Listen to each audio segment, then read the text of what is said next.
আবার বলছি, মৃত্যু পর্যন্ত 3টা আমল একদিনও ছাইরেন না। 1 নাম্বার 2, 4, 5, 10 লাইন হইল কোরআন তেলাওয়াত। 2 নাম্বার 5 ওয়াক্ত নামাজ।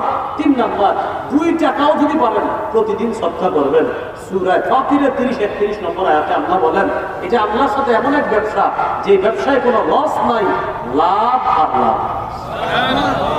ইন্নাল্লাযীনা ইয়াতলুনা কিতাবাল্লাহ وأقاموا الصلاة وأنفقوا مما رزقناهم سرا وعلانية يرجون تجارة لن تبور আল্লাহ বলেন, যারা নিয়মিত কোরআন তেলাওয়াত করবে, যারা নিয়মিত 5 ওয়াক্ত সালাত আদায় করবে, যারা আমার দেয়া রিজিক থেকে গোপনে প্রকাশ্যে দান করবে, তারা এমন ব্যবসার কামনা করে যে ব্যবসা লান তাবুর, কখনো ধ্বংস হবে না।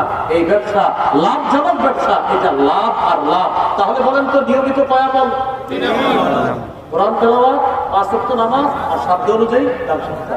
ভাই কোরআন তেলাওয়াত করেন, আপনাদের হাতে পায়ে ধরে বলি।